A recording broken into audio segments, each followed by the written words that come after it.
Un email y cordial saludos a todos los audiovisuales que se vienen conectando a través de esta aula virtual y por todas las redes de la Asociación Jurídica Derecho en Línea. En esta oportunidad, bajo resolución número 5 del taller Cafeteando Jurídicamente, continuamos con esta sesión titulado ¿Cómo llevar mi primer juicio oral? Un tema bastante importante en el tema del litigio. Está a cargo del doctor Carlos Antonio Murga Calderón, quien es abogado por la Universidad Tecnológica del Perú. Asimismo, es egresado de la maestría en Derecho Penal por la Universidad San Martín de Porres. Sí.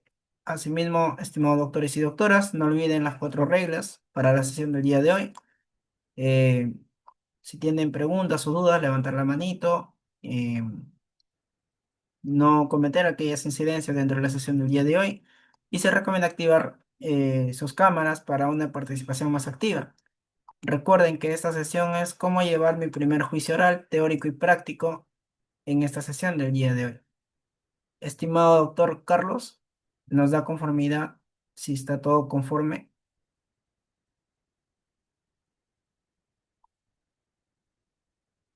Muy bien. Mientras tanto, estimados doctores y doctoras, por la casilla de comentarios nos informan de qué ciudad o país nos están visualizando. Muy bien, excelente. ¿De qué parte nos están visualizando? Tenemos a varios usuarios de diferentes lugares. Muy bien, hacia el doctor, gracias, excelente.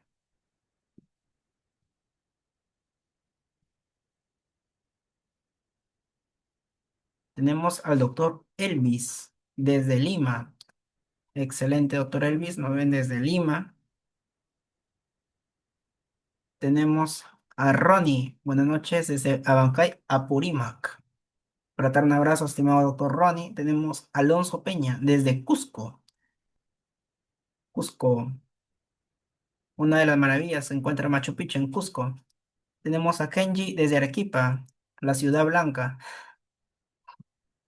donde comentan que hay bastantes temblores por el volcán. Muy bien. Tenemos de diferentes regiones de Perú. Buenas noches desde Piura, donde se comen rico ceviche. Desde Tarapoto, donde está la Laguna Azul, si no me equivoco.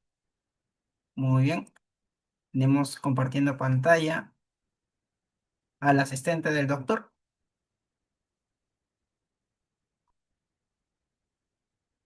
Buenas noches, saludos desde Tacna. Me gustaría conocer Tacna más adelante.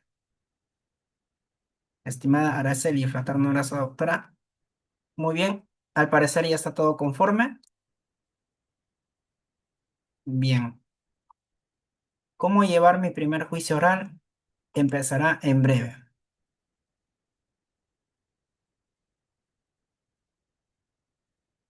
Eh, Bienvenido, doctor.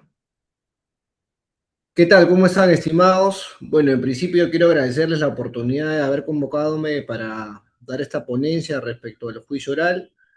Es un tema muy bonito, muy interesante y destaco que se den el tiempo para un día sábado, fin de semana, a esta hora, 8:30 de la noche, participar en esta ponencia donde vamos a hablar sobre la etapa más importante en el proceso penal. Y asimismo pedirle que quiero que sea esto bastante dinámico. Si es que hay una pregunta de por medio que ustedes quieran hacer en atención a la locución que yo voy a estar señalando, levantan la mano, ¿no? Y hacen la interrogante para poder absolver y de esa manera mantenemos el dinamismo. ¿Quedó claro? ¿Se me entendió bien?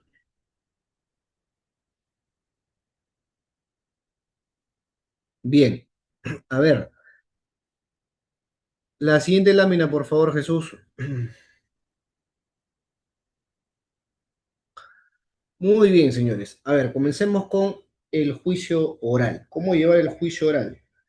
Primero es importante que nos podamos ubicar dentro del proceso penal. Como saben perfectamente, el proceso penal peruano está dividido en tres grandes etapas: investigación preparatoria, su subdivisión en investigación preliminar y posteriormente formalizada. Segunda etapa es la etapa intermedia, una etapa de saneamiento procesal respecto al requerimiento acusatorio.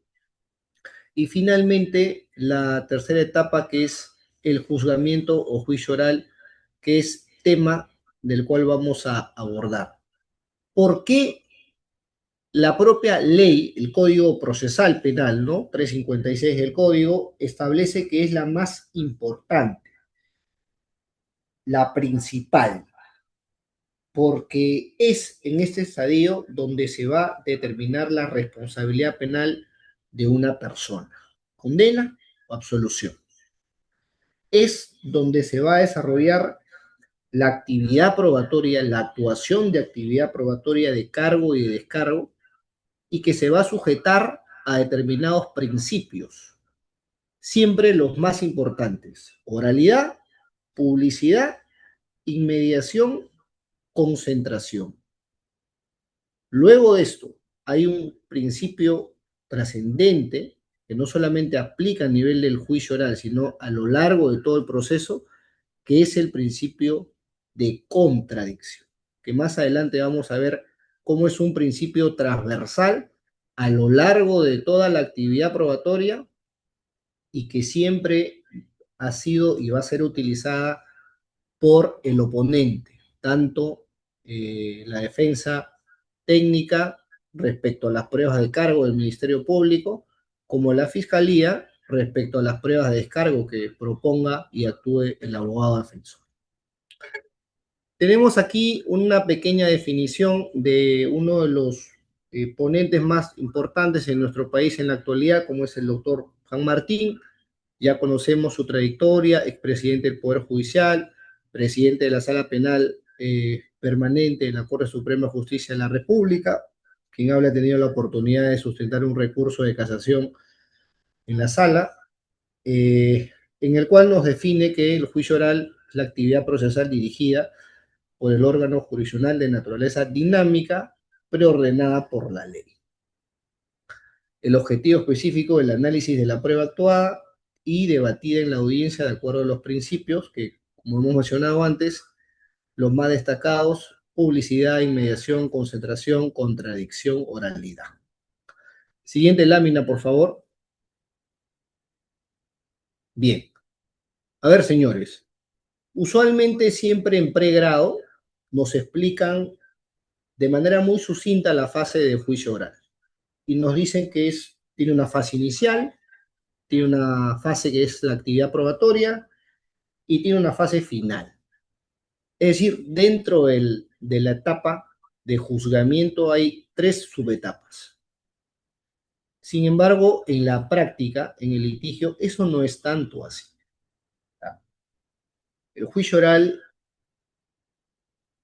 completo puede tener diversos supuestos, diversos mecanismos, dependiendo cada caso en concreto.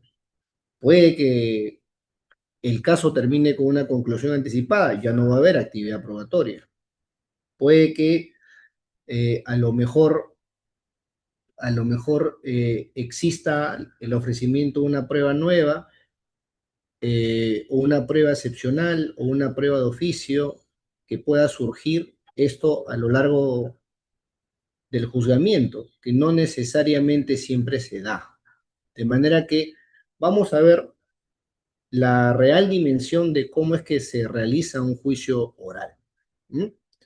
En primer orden, este esquema que hemos elaborado demuestra que lo inicial es la instalación del juicio oral. Clave: una vez que al abogado defensor se le ha notificado el auto de citación a juicio oral para que se programe la audiencia de instalación, pueden ocurrir varios escenarios. No es como académicamente se dice que el juicio oral inicia con el alegato de apertura. Momento, antes de eso está la instalación de juicio oral. ¿Qué puede ocurrir en la instalación de juicio oral? Vamos por la siguiente lámina, por favor, Jesús.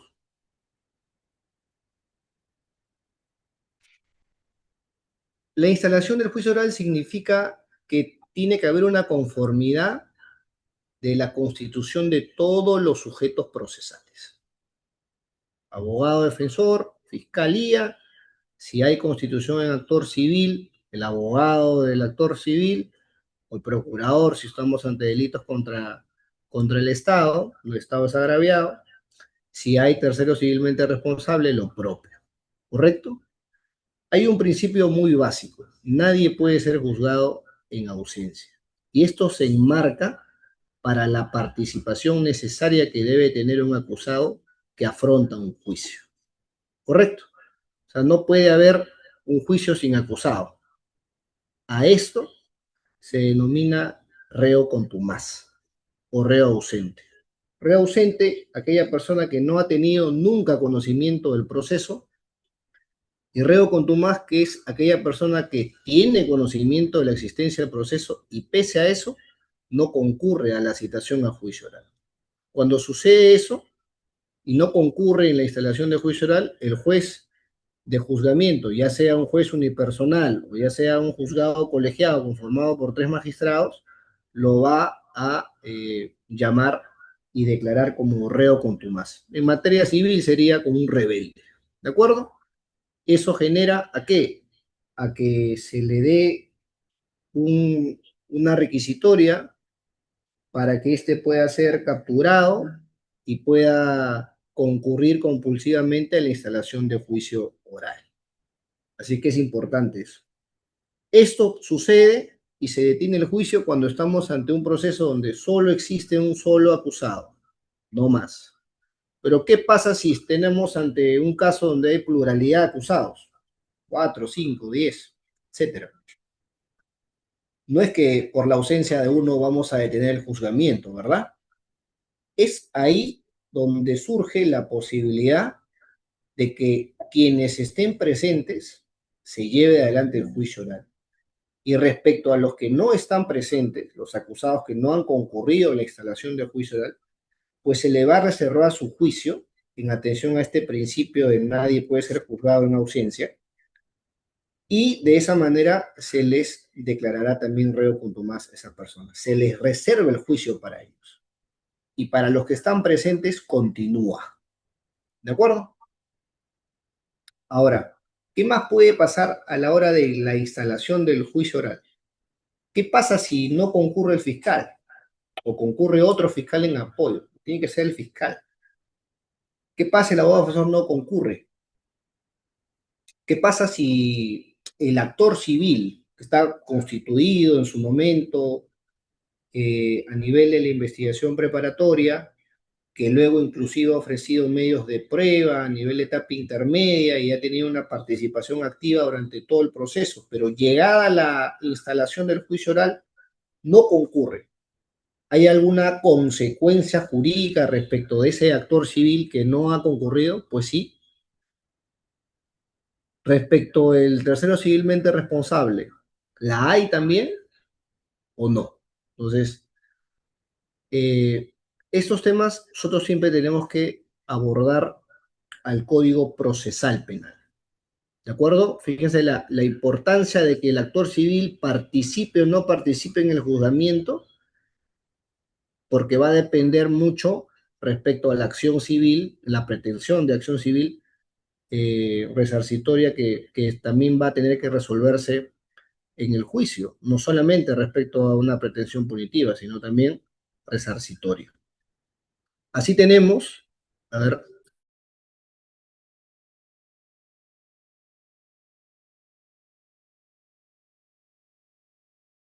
eso que pasa, ya, así tenemos lo que prevé el artículo 359, numeral 7 del Código Procesal Penal. ¿Qué nos dice? Que si no concurre a la instalación del juicio oral o a 2 sesiones continuas, se tendrá por abandonada la constitución del actor civil. De manera que podrá participar seguramente como agraviado, pero pretensión civil respecto al objeto en el juicio no va a existir. De nada le sirvió ser actor civil constituido a nivel de la investigación preparatoria si no concurre a la instalación del juicio oral. Fíjense la importancia que tiene la instalación del juicio oral. ¿Correcto? Igual la del abogado defensor que injustificadamente no concurre a la audiencia y tenemos un catálogo de audiencias inaplazables, como esta, por ejemplo, pues se le va a nombrar un abogado defensor público, porque no por la negligencia de las partes se va a frustrar también un juzgamiento. Así que es importante esto, ¿de acuerdo? Es también importante tener en la colación la institución del quiebre de juicio. Quiebre de juicio también prevé el Código Procesal Penal. Las sesiones de juicio oral no pueden pasar en más de 8 días hábiles. Si es que pasa esto, se quiebra el juicio, se declara nulo todo lo actuado y se vuelve a realizar un nuevo juzgamiento. Así que es muy importante también eso a la hora de que el juzgado programe la sesión a sesión y que las partes, de acuerdo al interés que sigan, estén atentos para ver si es que esta situación ocurre o no. Ahora sí, vamos a la siguiente lámina, por favor. Muy bien.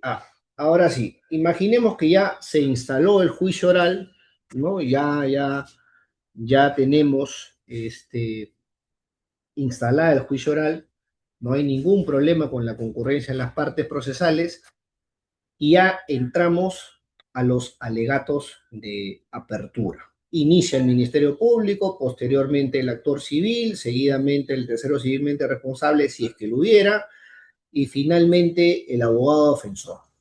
¿Correcto?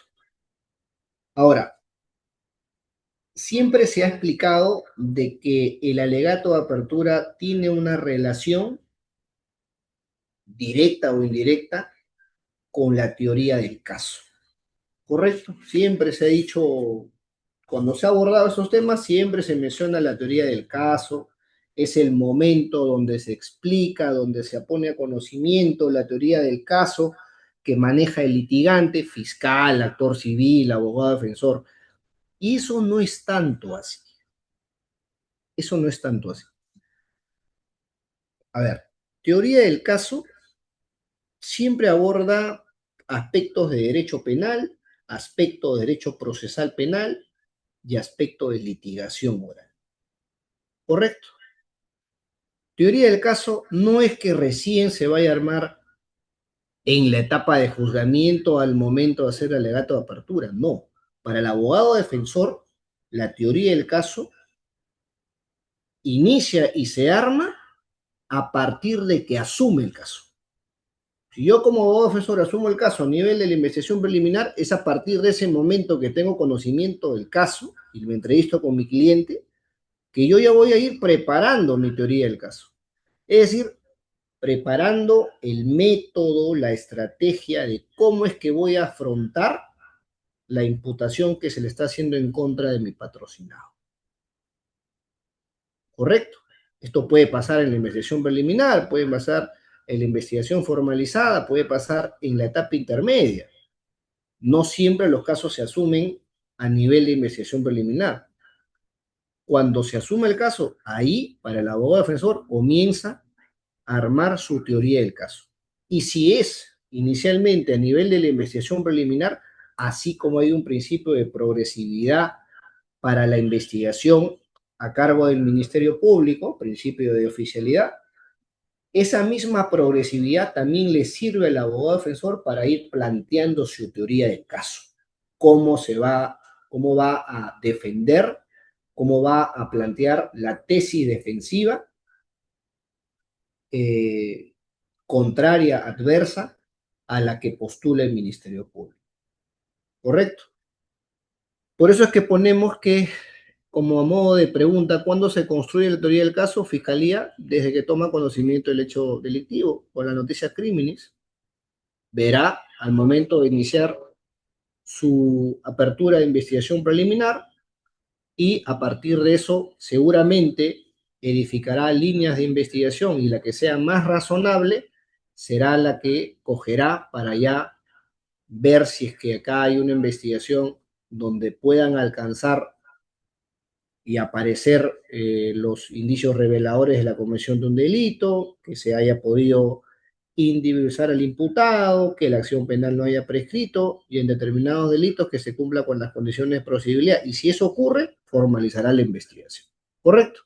Eso es así. La progresividad importa tanto para la fiscalía como para la defensa, para armar su teoría del caso.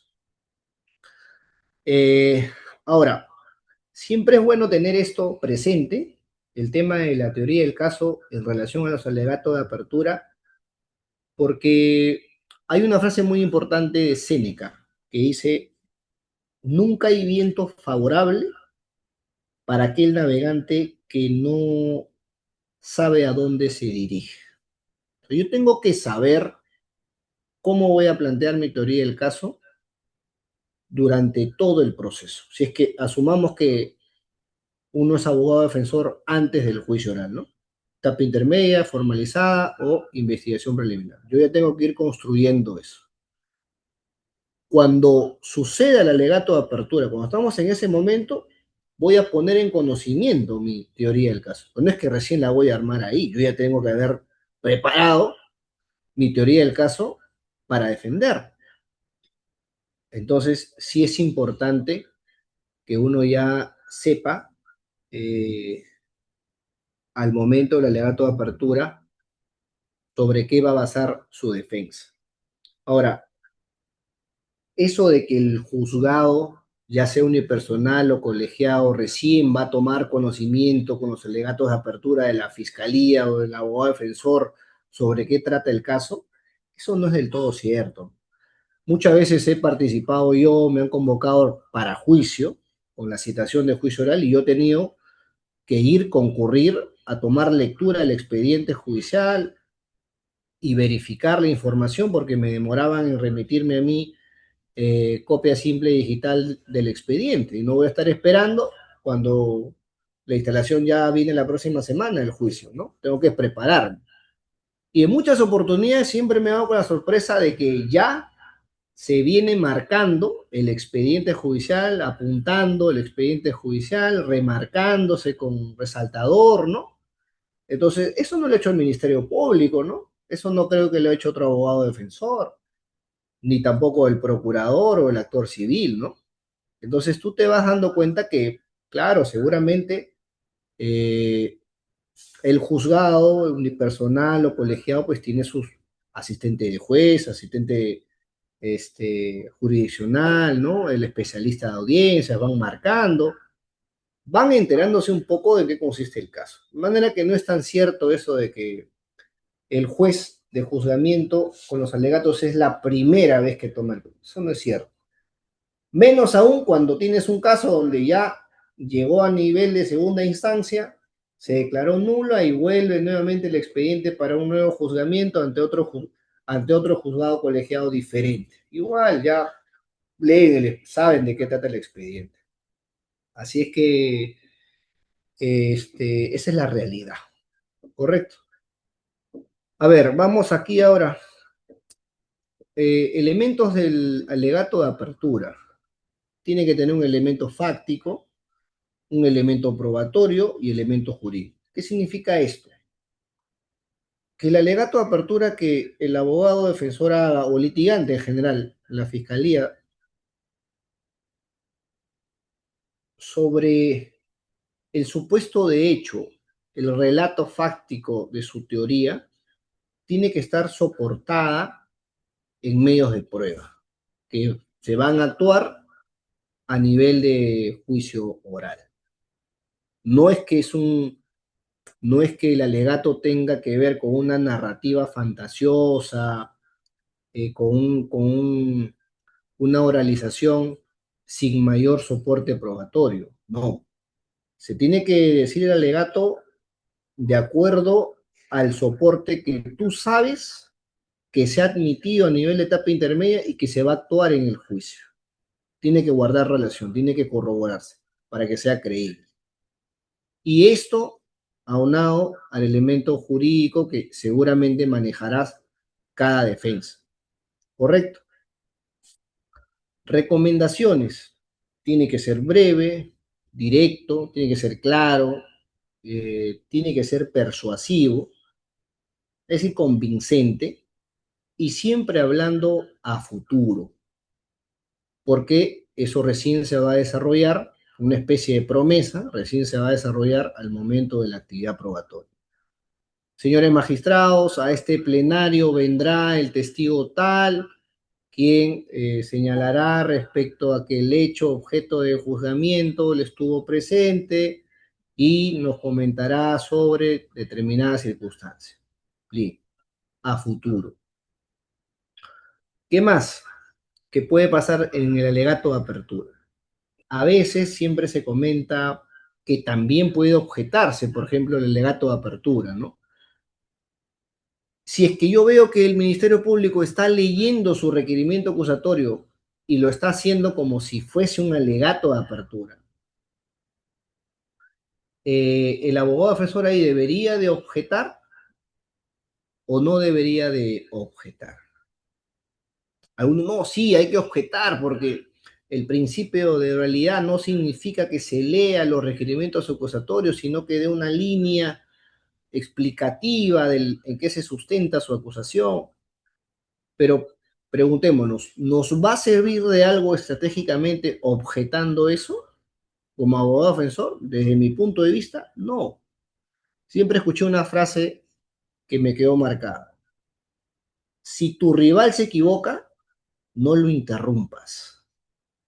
Que se equivoque. El magistrado, Yura Novi Curia, que seguramente sabe de derecho y sabe de técnica de litigación oral, se dará cuenta y ya estará evaluando el performance que tiene ese litigante. Correcto, eso pasa mucho. Así que iniciar un juicio en alegato de apertura con una objeción que no me va a sacar ningún provecho a mi teoría del caso, a mi tesis defensiva, simplemente por querer entorpecer el performance de la contraparte, lo veo innecesario. Eh, Eso quería apuntar porque sí he visto que en juzgamientos he visto que algunos abogados hacen ese tipo de objeción, pero no veo ningún resultado favorable, ¿no? Y hay que ver no solamente el punto de vista de técnica de litigación oral o con un pensamiento legalista, sino siempre a lo largo de todo el proceso, y más aún en juicio oral, siempre el litigante tiene que verlo con un enfoque estratégico. ¿Conviene hacer? ¿No conviene hacer? Ya veremos esto también en el contrainterrogatorio. No siempre se tiene que contrainterrogar. A veces el mejor contrainterrogatorio es no hacerlo, no contrainterrogar. Ya veremos eso. Bien, otra frase importante es la de Ángel Osorio en su libro El alma de la toga, ¿no? Sé breve, que la brevedad es el manjar preferido de los jueces. Esto es muy cierto. El alegato de apertura no tiene que durar tanto. 5 minutos, 10 minutos, si es un caso complejo o crimen organizado, es suficiente para que el abogado tiene que hacer también en lo posible un ejercicio de síntesis de lo que va a probar en juicio, lo que va a señalar, si su tesis es una defensa activa donde está proponiendo, está postulando proposiciones fácticas y las va a acreditar con las pruebas o va a utilizar las pruebas de cargo de la fiscalía, esa promesa se tiene que hacer de la manera, digamos, más sencilla, más simple, entendible y persuasiva. Siempre persuasiva. La imagen también importa. Desde mi punto de vista, estar muy bien a la corbata, con terno, en un sitio iluminado, llevar a tu cliente con una camisa blanca que nada le cuesta, seriedad, todos esos aspectos también se tienen que tomar en cuenta. No te digo que con eso vas a ganar el juicio, pero importa mucho a la seriedad que asume la parte procesal de cara al juicio. Porque el juzgado, el juez, el personal, los colegiados son seres humanos y ven también eso. Y aquí también entra a tallar el principio de mediación, que ya lo vamos a ver con la actividad probatoria. Pero todo eso se observa. Y siempre hay que demostrar una posición seria, profesional y bastante persuasiva. Seguridad es la clave. Quien mejor se prepara en juicio tiene mayores posibilidades de ganar. La siguiente lámina, por favor. Muy bien. Luego de los alegatos de apertura de las partes, lo que ocurre en el juicio es la declaración del acusado. Vamos con la declaración del acusado, comienzan a preguntar, ¿no? Si luego de haber escuchado los alegatos del Ministerio Público, ¿cómo se declara usted? ¿Va a aceptar los cargos que se le está atribuyendo o no? Y tendrá ahí el acusado la oportunidad de manera espontánea de responder cómo se declara. Si se declara inocente, se le va a preguntar si es que va a declarar en el juzgamiento o no va a declarar en el juzgamiento, porque tiene derecho a guardar silencio, ¿no? Si se declara culpable, por otro lado, abre un pequeño procedimiento que se llama el procedimiento de conclusión anticipada, ¿no? Donde se va a obtener una sentencia conformada. Esta conclusión anticipada, que es un beneficio premial del derecho procesal, establece una reducción de un séptimo de la pena para la gran mayoría de delitos, ojo, ¿no? Y de esa manera, pues, se concluye con una sentencia conformada, ya no va a haber actividad probatoria. ¿Qué más puede ocurrir con una conclusión anticipada? Que el acusado puede solamente aceptar el cargo, la calificación y el hecho, pero no está de acuerdo con el monto de la reparación civil que está pretendiendo el actor civil o que está pretendiendo el procurador. Si eso ocurriera, pues hay una conformidad procesal, pero relativa, parcial, y por tanto se va a ir a juicio, pero solo a debatir respecto a la reparación civil. Es decir, dentro de un proceso penal va a haber un juicio donde el único objeto va a ser la reparación civil. ¿Eso puede ocurrir? Puede ocurrir, es una posibilidad. Puede darse eso. ¿Qué más puede ocurrir? ¿Y cuál es el efecto de que imaginemos un escenario donde son varios acusados? Imaginemos que de los 10 acusados, 8 han declarado que son inocentes y van a ir a juicio y han declarado que van a declarar a nivel, a nivel del plenario. Pero 2 dicen, no, me someto a la conclusión anticipada y se le impone pues una pena, vamos a suponer una pena suspendida porque está por debajo de los 5 años pena privativa de libertad y acumulando esto con el decreto legislativo 1585 también hay una reducción de pena, dependiendo del tema etario, el tema de si no tiene reiterancia delictiva y una fundamentación especial, ¿correcto? Vamos a suponer que sobre esos dos, listo, llegaron a una sentencia conformada. Esas dos personas que han llegado a una sentencia conformada, luego van a aparecer en el juicio, porque los otros 8 que dijeron que son inocentes y van a ir a juicio, van a litigar, van a debatir en juicio su responsabilidad penal o no, sobre esos 8 personas que sí va a haber juicio, el Ministerio Público evidentemente va a llamar a estas dos personas que llegaron a una conclusión anticipada y las va a incorporar como, eh, como testigos. Testigo impropio, ¿correcto? Porque el testigo impropio es aquel acusado que se arrepintió, llegó a una conclusión anticipada y que luego le va a servir seguramente al Ministerio Público al momento del juzgamiento para que le pueda hacer preguntas respecto a su responsabilidad y respecto al hecho en sí que se está acusando, que es el objeto del enjuiciamiento. Entonces, hay que tener esto presente al momento de la posición y declaración del acusado cuando estamos ante un caso donde hay pluralidad de acusados, ¿no? ¿Qué más? Hablemos un poco sobre la declaración propia del acusado. A ver, en principio, la ley establece que una vez que el acusado decide que va a declarar, la ley establece de que se le tiene que dar, antes que inicie el interrogatorio del Ministerio Público, se le tiene que dar un espacio abierto para que pueda explayar los hechos de los cuales se le está acusando la comisión del hecho delictivo. Una narrativa espontánea. Eso es importante que se realice. ¿Por qué? Porque sobre esa base es que el Ministerio Público va a hacer su interrogatorio. De manera que para la defensa es un candado que se le da al interrogatorio que va a hacer el Ministerio Público. Se va a tener que sujetar a eso que ha declarado. Ahora, ¿qué pasa si el acusado decide no declarar? Se le pregunta, ¿cómo se declara usted?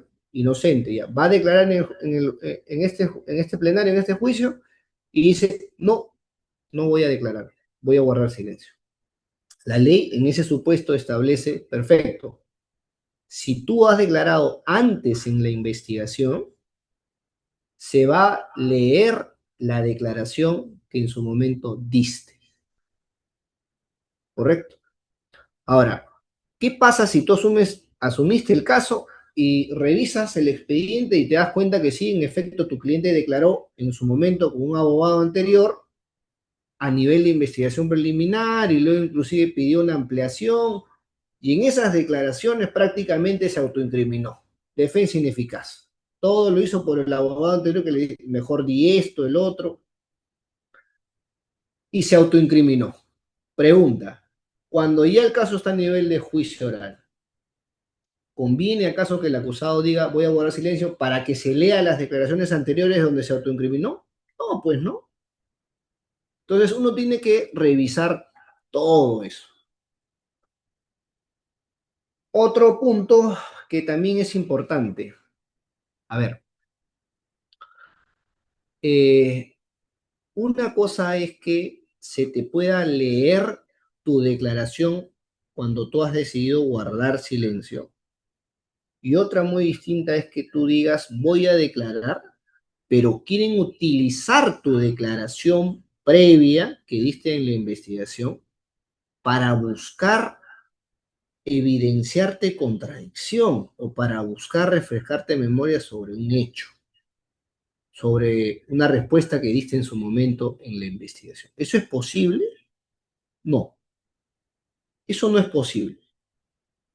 Nosotros veremos que la técnica de litigación oral, que es el uso de declaraciones previas, ya sea para evidenciar contradicción o ya sea para refrescar memoria, solo y solo sí es aplicable a los órganos de prueba.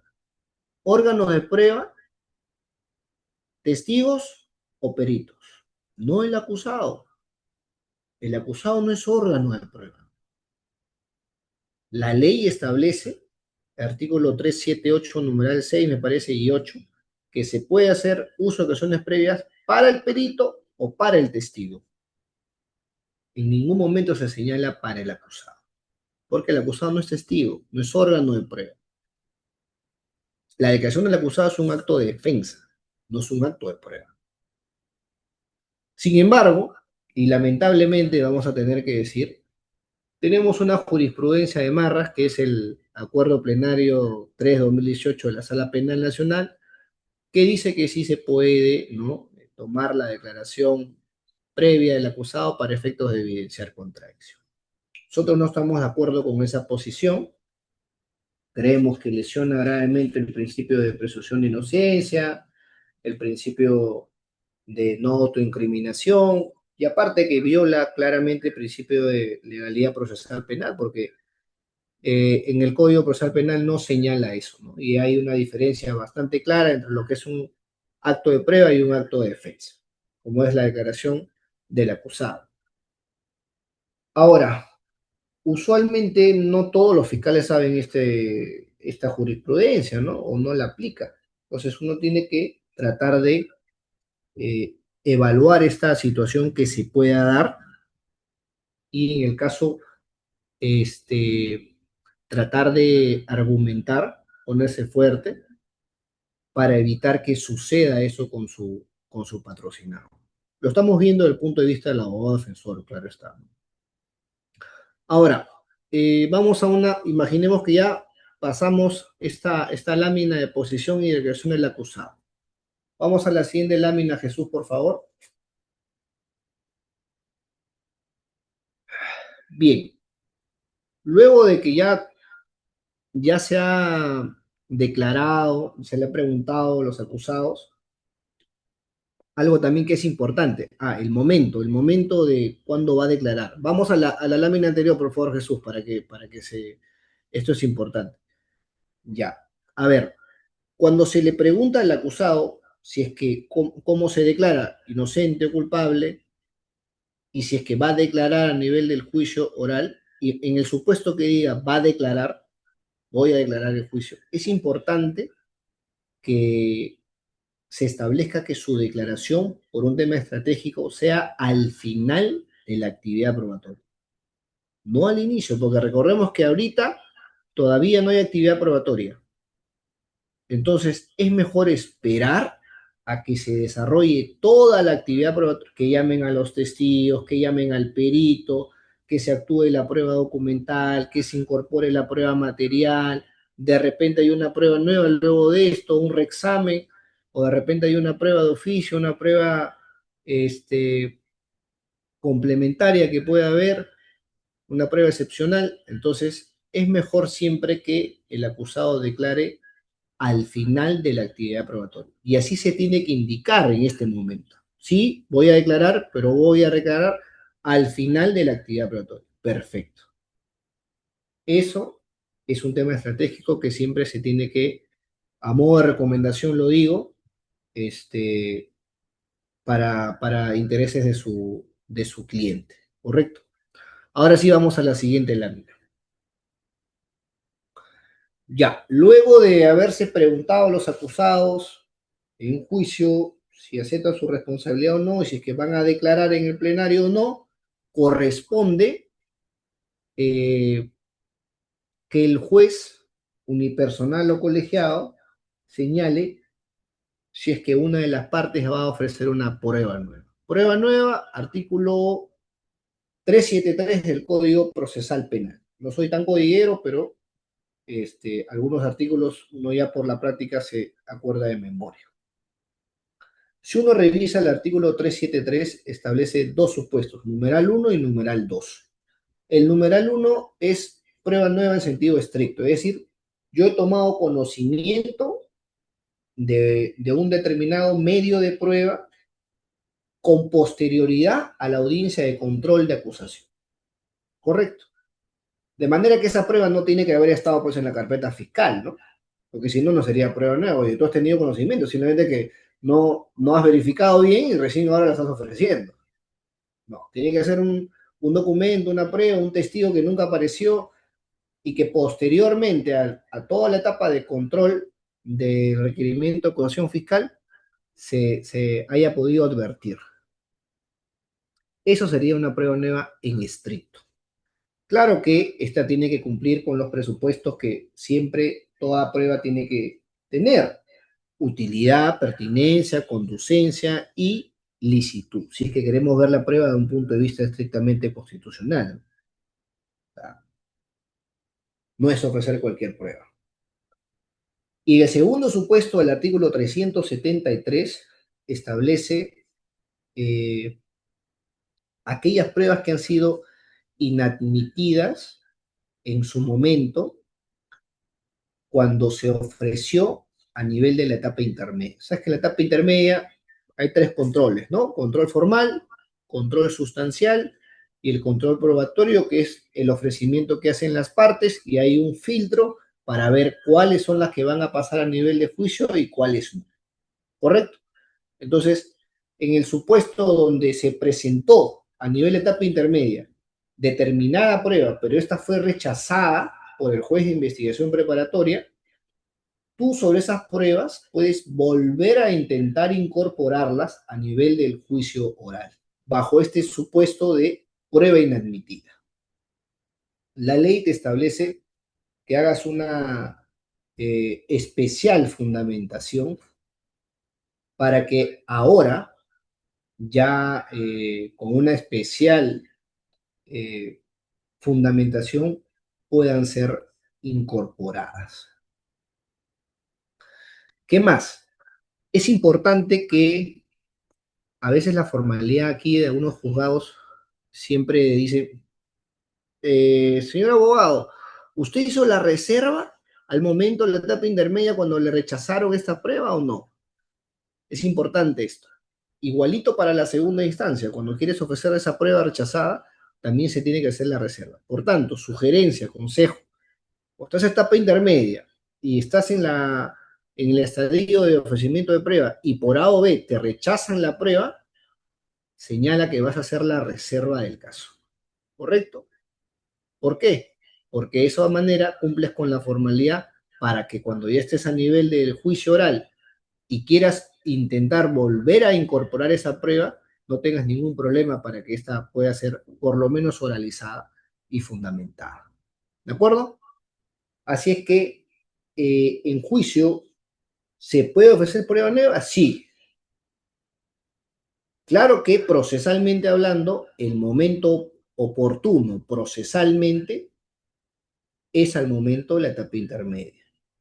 Ese es el momento oportuno, ofrecer prueba en etapa intermedia.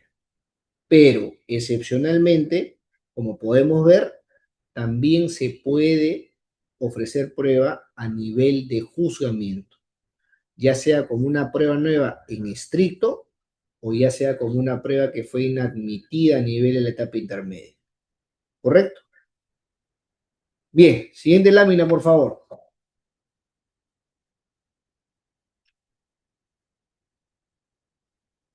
Muy bien, acá vamos a hablar un poco sobre prueba. A ver, primero sobre el sistema de prueba. Nosotros nos manejamos bajo un sistema de libre valoración de la prueba o también llamada la doctrina sana crítica, artículo 158, Código Procesal Penal. ¿Correcto?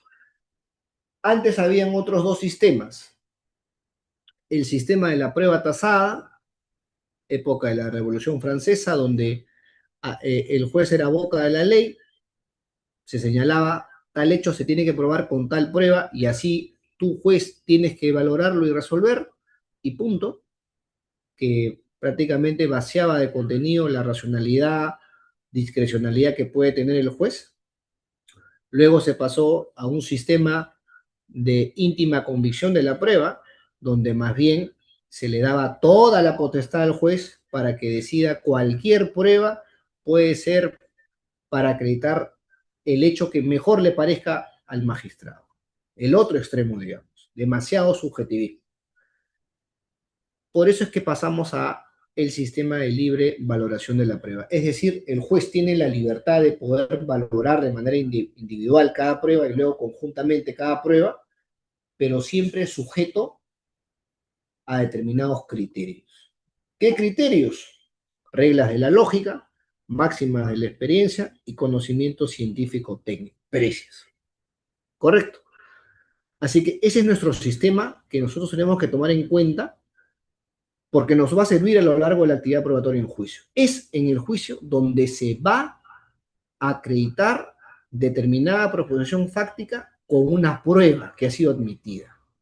Así que es importante saber sobre derecho procesal, es importante saber sobre el sistema probatorio, ¿correcto? Vamos a señalar rápidamente conducencia, pertinencia, utilidad, licitud.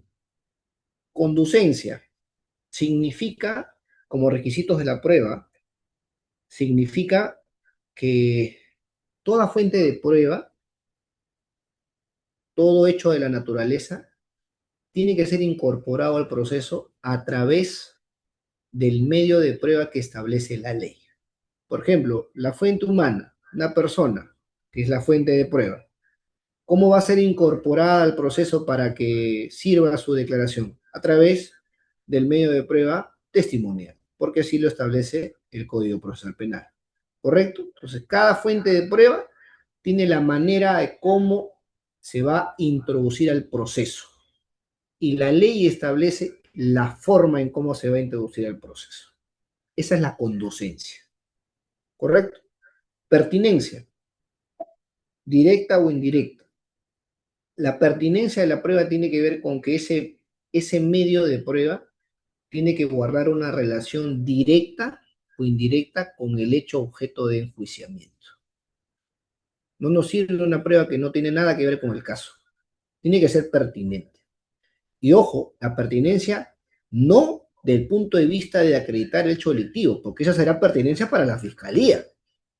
Pero para el abogado defensor no, yo no voy a ofrecer una prueba donde tenga una relación directa para acreditar el, para acreditar un determinado elemento objetivo del tipo del delito que lo va a vincular a mi cliente. No, ¿verdad? Yo tengo que ofrecer un medio de prueba que tenga relación con el hecho delictivo, pero para desvirtuar la imputación, no para acreditarla está el Ministerio Público. Yo busco desvirtuarlo. Así que la pertinencia es dependiendo la lógica de cada parte procesal. ¿Mm? Utilidad tiene que servir para acreditar determinado hecho. ¿Para qué nos va a servir esa prueba? ¿Qué busca el litigante con esa prueba? ¿Qué es lo que pretende acreditar? Ilicitud, que como sabemos,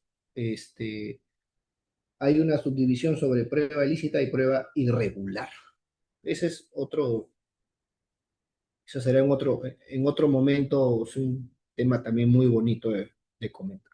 Ahora, piezas procesales importantes. Bueno, esto, este cuadrito debió haber estado en la primera lámina.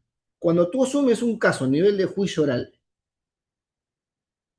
regla número uno, tienes que leer todo el expediente, pero tienes que tener a la mano piezas procesales como el auto de enjuiciamiento. El auto de enjuiciamiento es la brújula, es la guía que te va a llevar a saber cuáles son las pruebas que se han admitido por parte de la fiscalía y los abogados. Y en cada uno, inclusive en esas resoluciones de auto de enjuiciamiento, existe todo un cuadro y cada medio de prueba se enmarca su aporte probatorio, su utilidad, su pertinencia, su conducencia. Es un resumen de las pruebas que se van a actuar. Tú tienes que saber eso, de todas maneras, de cara a enfrentar un enjuiciamiento. ¿Qué más? El requerimiento acusatorio o las subsanaciones que han habido de estas. Tú tienes que tener claro cuál es la imputación concreta en contra de tu patrocinado, cuánto es que ha sido la determinación judicial de la pena concreta que según el Ministerio Público sería para tu cliente, cuáles son las pruebas que vincularían a tu cliente. Tú tienes que analizar eso en conjunto con el auto de enjuiciamiento. Y en lo posible, saber también la resolución de citación a juicio oral donde están las direcciones de los órganos de prueba que van a concurrir.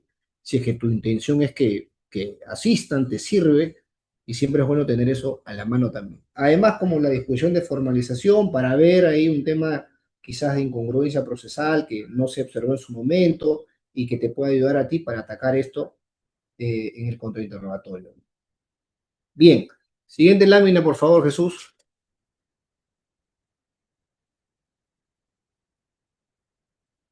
Muy bien, imaginemos que ya pasamos la fase de prueba nueva, ese estadio para ofrecer prueba nueva o la prueba inadmitida, y ya entramos de cara a la actividad probatoria. Siempre el orden es testigos, peritos, prueba documental.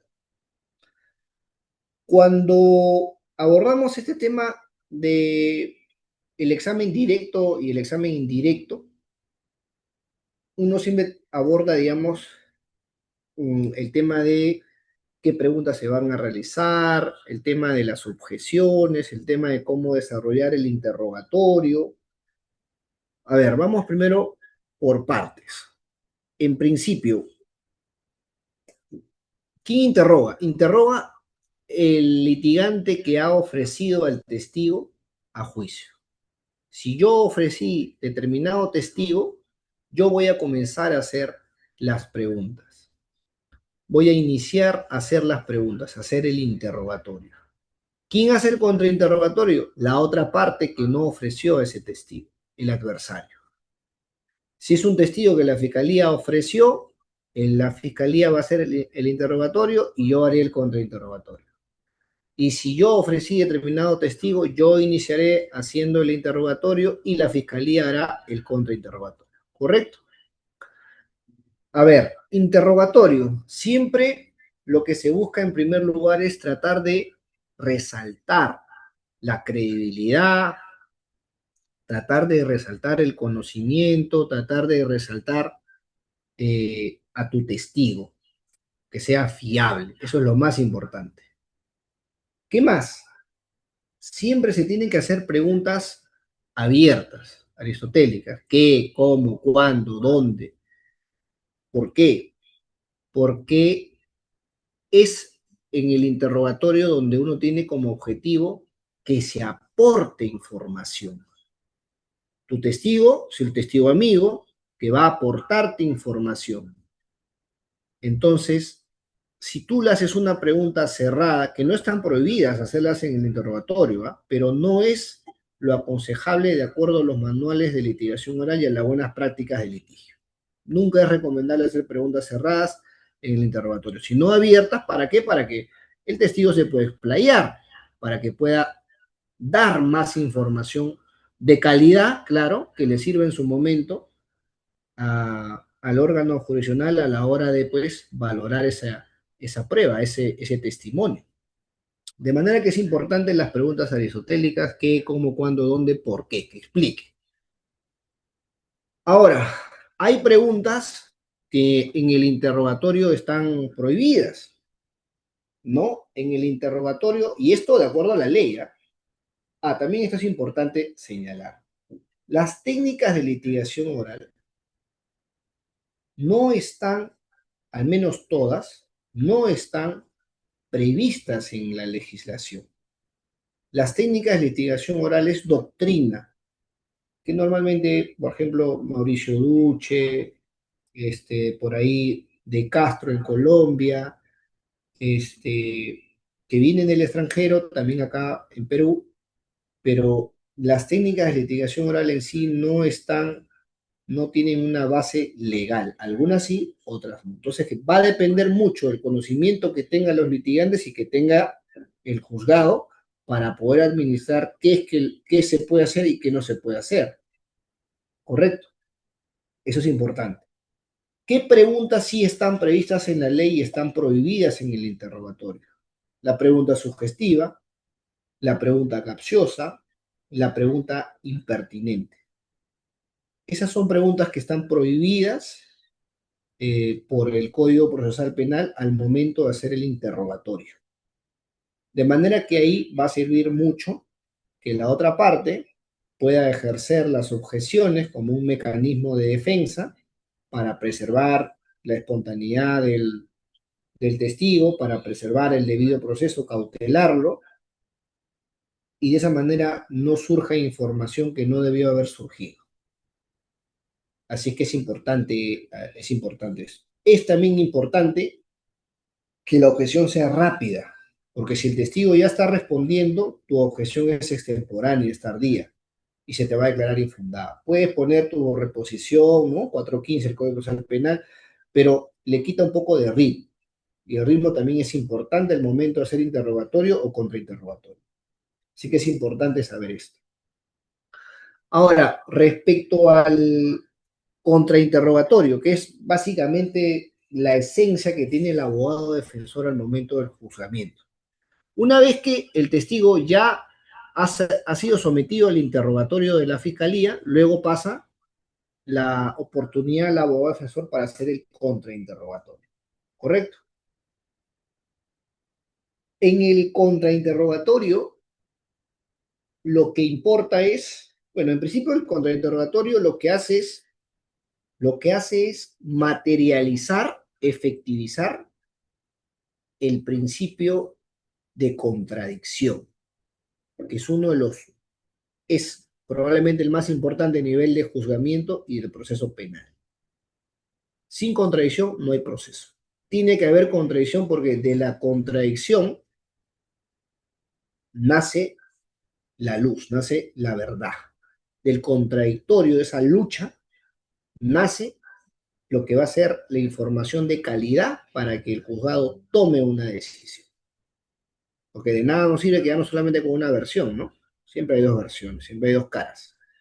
Y es ahí donde entra el contrainterrogatorio. Contrainterrogatorio significa confrontar con preguntas la declaración que ha dado determinado testigo. Ahora, ¿qué tipo de contrainterrogatorio uno debe de hacer?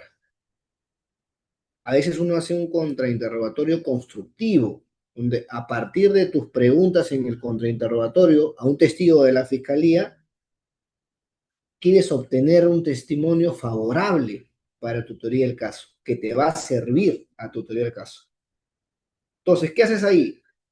En la medida que va respondiendo el testigo, en el interrogatorio del fiscal, tú vas apuntando, vas subrayando lo más importante para tú luego hacer tus preguntas de contrainterrogatorio, pero no para destruirlo, sino para que esa información que guarda relación con tu teoría del caso te sirva. ¿Mm? Ahora, otro, vamos a llamarlo objetivo de contrainterrogatorio, sería pues limitar el efecto negativo de lo que ya está declarando el testigo a nivel del interrogatorio a la fiscalía. Y la tercera, pues, es tratar de destruir o desacreditar al testigo o al testimonio, ¿no? El clásico contrainterrogatorio destructivo, donde vas a cuestionar la credibilidad, donde vas a cuestionar de repente hacerlo quedar como un mentiroso, como un vengativo, como una persona que está declarando motivado por alguna animalversión en contra de tu patrocinado y no por la verdad, que es lo que debería de ser, o de repente estás haciendo un cuestionamiento a temas de problemas en la memoria o percepción respecto a los hechos. Entonces, todo eso tú tienes que evaluar para ver si vas a contrainterrogar o no vas a contrainterrogar. El contrainterrogatorio no es una obligación. Contrainterrogatorio es una decisión, es una facultad, es una potestad que tiene el abogado ofensor de hacerlo o no. Porque a veces el mejor contrainterrogatorio es no contrainterrogar. Si en el interrogatorio ese testigo de la fiscalía ha dicho o ha declarado eh, hechos que van a favorecer a tu teoría del caso y no le está aportando nada a la tesis de la fiscalía, es decir, con su declaración no está acreditando algún presupuesto fáctico de un elemento objetivo del delito, el tipo que se está acusando, o la vinculación de tu cliente con ese hecho delictivo, o la participación de tu cliente con ese hecho delictivo. Entonces, si no se está desarrollando de esa forma y tú ves que el testimonio no le va a servir, no está teniendo un aporte probatorio realmente a la tesis de la fiscalía, entonces, lo mejor ahí en ese escenario es no contrainterrogar. Porque ¿qué pasa si tú contrainterrogas y más bien comienza a declarar situaciones o hechos donde sí van a vincularlo a tu cliente? No te conviene. Si un testigo comienza a hablar de determinados hechos donde a tu cliente no se le ha mencionado para nada, vas a contrainterrogar y vas a mencionarle a tu cliente para que a lo mejor ahí se acordó, verdad, y también el señor tal, tu cliente. Hay que ver, ¿conviene declarar? ¿No conviene declarar? Y lo mejor en el contrainterrogatorio no es tanto hacer las preguntas, sino estar atento al interrogatorio. Tienes que tener una memoria rápida, estar apuntando qué está declarando. Aporta, no aporta, menciona a tu cliente, no lo menciona, tiene errores, de repente tiene algún tic, se traba al hablar, ¿no? Hay esos problemas. Como también pasa que cuando te toca contrainterrogarlo, ¿no? Ante la fiscalía se le escuchó claro, la cámara estaba dirigida, bastante nítida, habló con cierto ritmo, aportaba, pero cuando te toca a ti contrainterrogarlo, se le va el audio, se le va la señal, se le va el internet, se le apaga la cámara, se pone a leer un documento, ¿no? Todo lo contrario, comienza a entorpecer. ¿Qué tienes que hacer tú como abogado defensor? Señor magistrado, pido que se le exhorte al testigo a que se pueda conducir o en todo caso, si es que tiene problema de conexión y va a entorpecer la actividad por parte de la defensa en el contrainterrogatorio, que se siga, se suspenda esta sesión de audiencia y se lleve de manera presencial para que concurra el testigo, ¿no? Porque si siguen así, tu contrainterrogatorio no va a funcionar. Y cuando uno hace eso, ¿qué pasa? El testigo mágicamente se le vuelve a tener conexión, su cámara funciona de nuevo, escucha bien, ¿no? Antes te decía, por favor, ¿puedo repetir la pregunta? No escucho bien. Mentira. Entonces, uno tiene que ya saber manejar ese tipo de escenarios. Ahora, uno también tiene que ver y analizar eh, de qué manera este testigo en el contrainterrogatorio eh, puede ser importante de cara a que de repente, pues, es un testigo que por ahí por la edad, ¿no? O por el poco conocimiento que pueda tener del caso, no va a aportarte información. Entonces ahí lo mejor, por un tema también de practicidad, es no contrainterrogar y seguir avanzando con los demás testigos. Eh, a ver, vamos ahora a la siguiente lámina. Bueno, esto puede ocurrir. Yo pongo esto como una posibilidad que pueda ocurrir en el juzgamiento.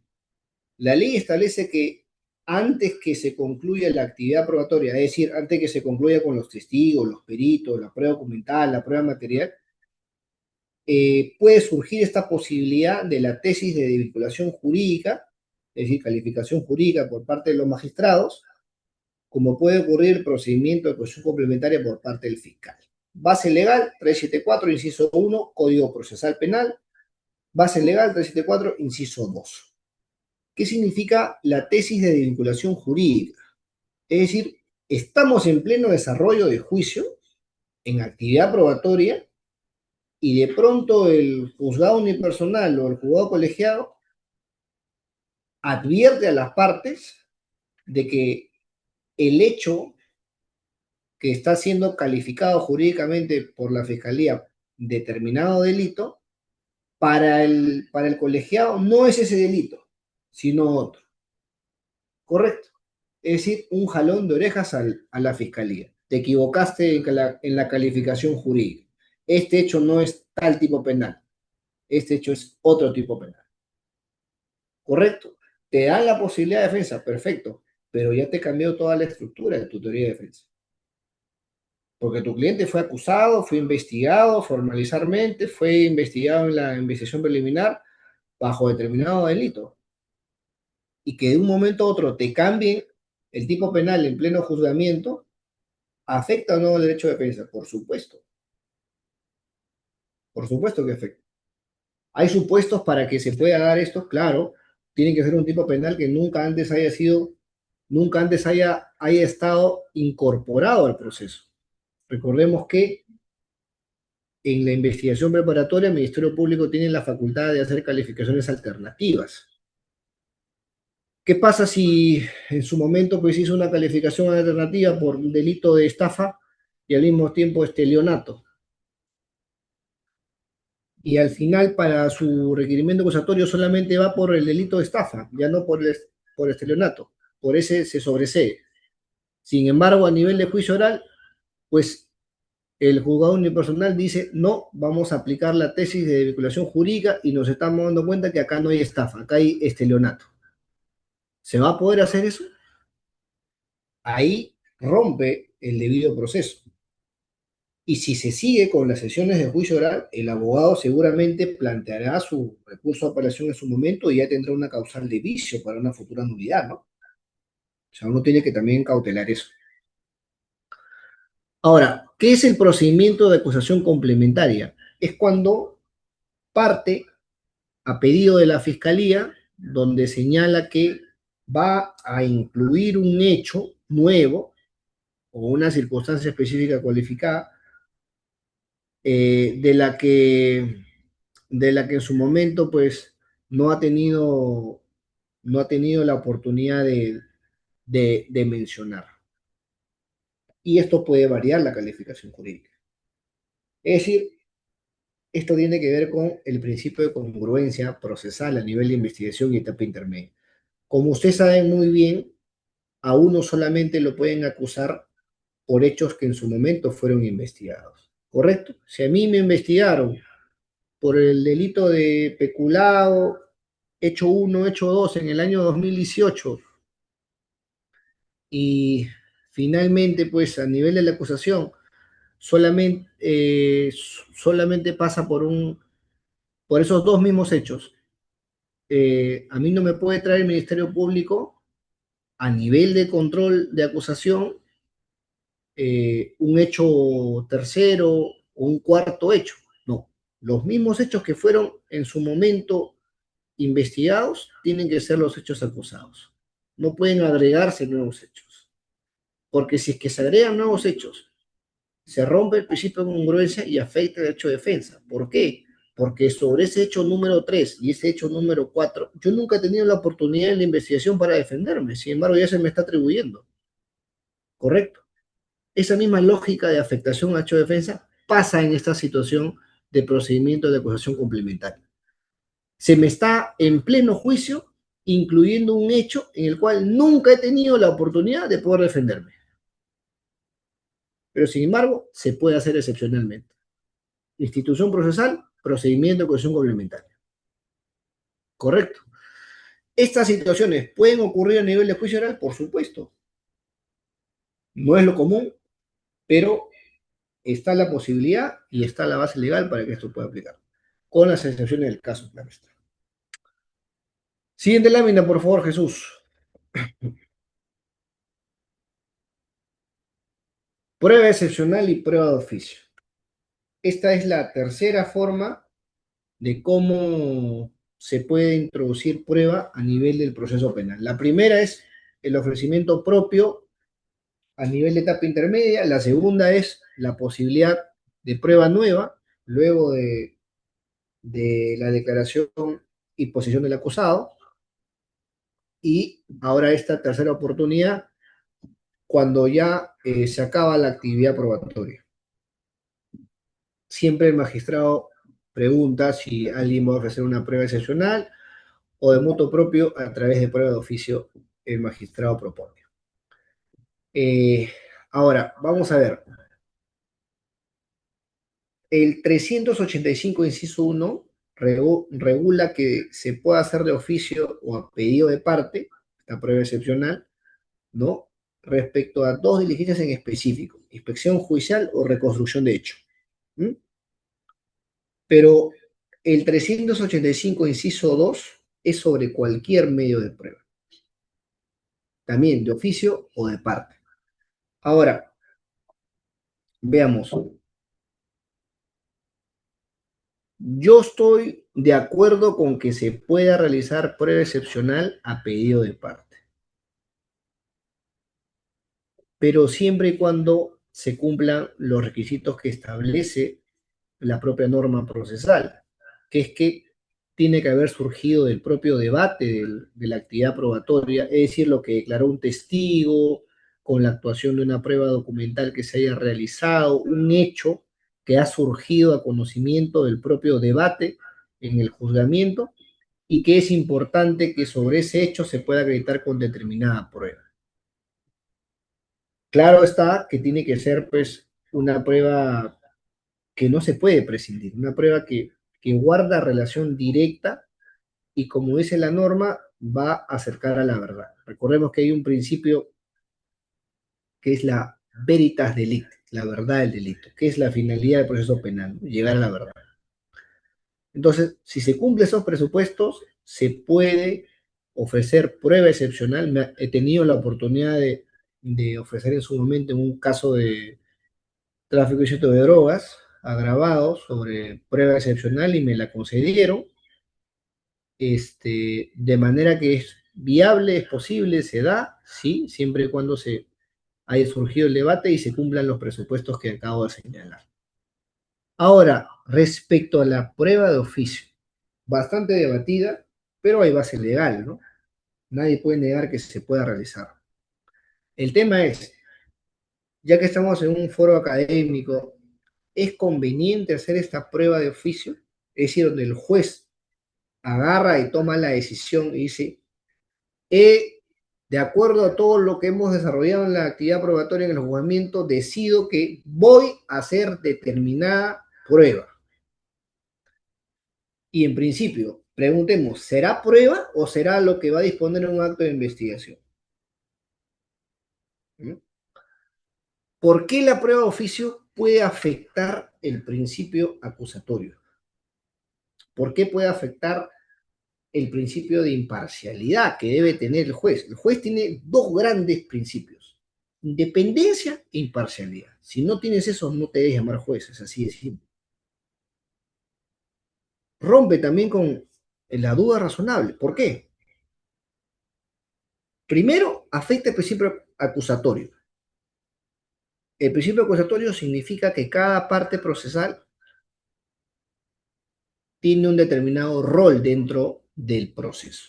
El fiscal investiga y acusa, el abogado defensor defiende y cautela los intereses del procesado,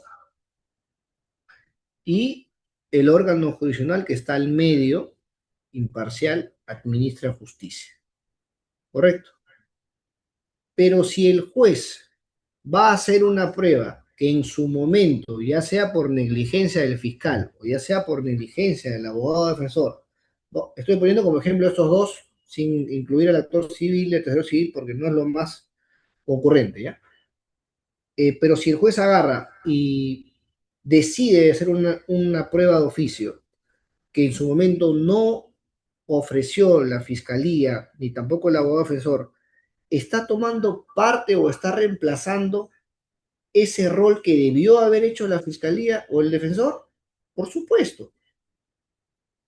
Y esa división de roles que se había establecido para prevalecer el principio acusatorio, ¿se está rompiendo o no? No estamos volviendo a este sistema inquisitivo donde el juez investigaba y el juez condenaba, que era algo impropio, porque no había pues imparcialidad ahí. Estamos volviendo a ese sistema cuando se actúa a prueba de oficio en un sistema acusatorio como actualmente tenemos. Pues de mi punto de vista, sí, porque está tomando posición y reemplazando lo que el litigante debió haber hecho, ya sea fiscal o abogado. Rompe también el principio de duda razonable. ¿Por qué? Nosotros tenemos la presunción de inocencia como un postulado constitucional y con desarrollo legal en nuestro Código Procesal Penal, ¿no? Artículo 2, título preliminar del Código Procesal Penal, y en la Constitución también. Es el valor más importante para el abogado y para una persona sometida a un proceso judicial penal, por supuesto. Tiene tres tratamientos. Presunción de inocencia como regla, como tres reglas. Como regla de tratamiento, es decir, no solamente se me reconoce ese derecho, sino se me tiene que tratar como inocente. Presunción de inocencia como regla de juzgamiento, es decir, tiene que haber una prueba suficiente para poder enervar mi presunción de inocencia y condenarme, y presunción de inocencia como regla probatoria. Solamente se me puede condenar con pruebas que han sido lícitas, no ilegales. ¿Correcto? Entonces, ¿qué pasa si es que acabando la actividad probatoria, el juez no tiene la certeza, no ha llegado a la convicción para resolver el caso y emitir una decisión? ¿Qué nos dice la duda razonable? El principio de la duda favorece al reo. Cuando exista duda y no llegue el juez a tener la convicción ni certeza de la responsabilidad penal para condenar a un ciudadano, si es que no llega a ese nivel, luego de haber su valoración individual y conjunta de la prueba, y luego de haber percibido la actuación de la prueba, principio de inmediación, lo que corresponde es absolver. porque está dudando. Pero si para dudar y salir de esa duda va a practicar una prueba de oficio, entonces ahí ya se está rompiendo. Si duda, debe de absolver. La duda favorece el rey. Duda razonable. Pero si es que, pese a que no ha llegado al convencimiento, aún así quiere realizar un acto de prueba, que en verdad es un acto de investigación, va seguramente a ordenar una pericia que se realice, ¿no? Si ya va a ordenar eso, entonces ya se está inclinando para determinada posición, que normalmente no es la favorable para la defensa, ¿eh? Dicho sea de paso. Entonces, ¿puede suceder esto? Puede suceder en pleno juzgamiento. Todos estos escenarios pueden ocurrir en un juicio típico del día a día. Todos estos escenarios. Y el abogado defensor tiene que estar atento y conocer todas esas instituciones para poder defender los derechos y los intereses de su patrocinado. Y claro, como no, cautelar el debido proceso. Siguiente lámina, por favor. Jesús.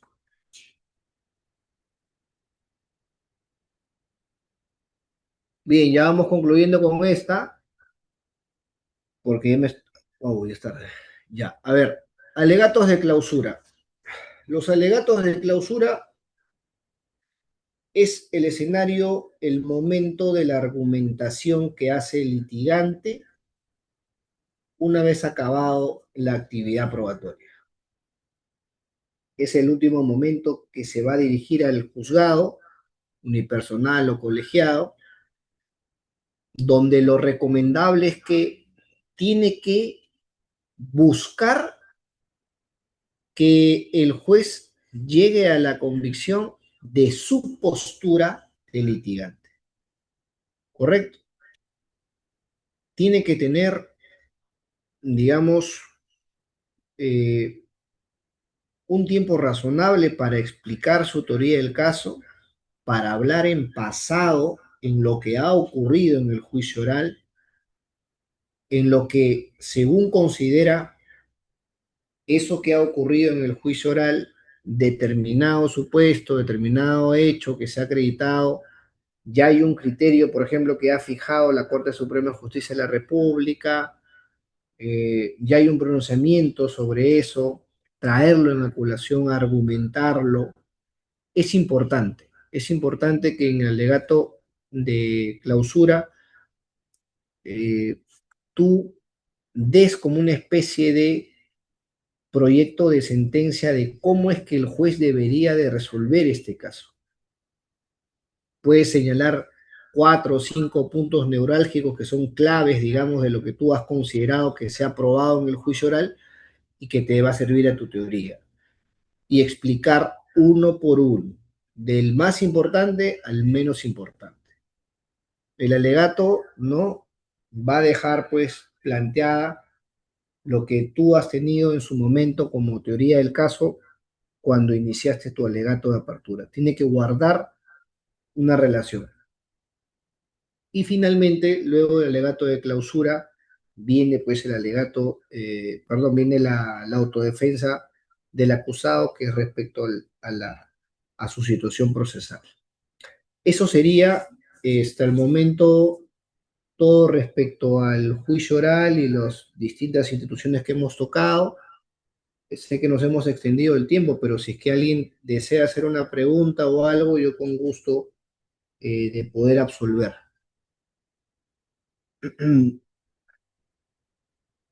Excelente, estimado doctor Carlos. Con su venia solicitamos a los participantes, si tienen dudas, preguntas o palabras de elogio, pueden alzar la manito o en su defecto dejar en la casilla de comentarios para efecto de hacer reconocimiento al doctor. El doctor ha abarcado el tema cómo llevar mi primer juicio oral. Nos ha hablado de bastantes tópicos interesantes, desde la instalación del juicio oral, alegatos de apertura, posición y declaración del acusado, prueba nueva, actividad probatoria, las técnicas bastante interesantes, la tesis de vinculación, a propósito también del del juicio del caso Pedro Castillo. Se desvinculó. Correcto. Del paso Pedro Castillo, tal cual. Si es doctor. Muy bien, si tienen dudas o preguntas, alzar la manito o dejar en la casilla de comentarios. Jesús, ¿puedes poner la primera diapositiva? Muy bien. La Tenemos primera, la primera. por la casilla de comentarios, nos dice el doctor Frank, excelente ponencia, estimado doctor. Muy, Gracias. muy bien, estimado doctor, al parecer está todo conforme la sesión del día de hoy. Agradecemos a todos los asistentes que se han quedado hasta los Claro que últimos sí. minutos. ¿Algunas palabras de reflexión, doctor?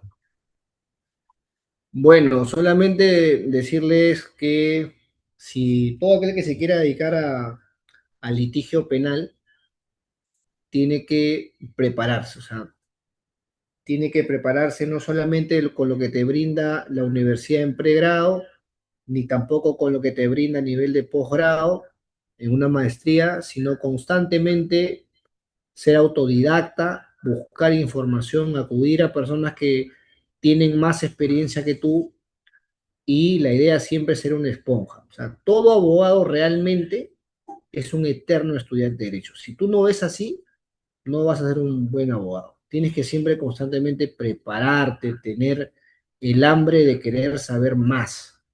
Eso te va a llevar a que poco a poco mejores todas tus técnicas, mejores tu argumento y te formes. Y una vez que tengas eso, te va a dar la seguridad al momento de entrar a audiencia. Eso a mí me sirve y se los digo para que también les sirva a ustedes. Eso sería todo y bueno, arriba Alianza, ¿no?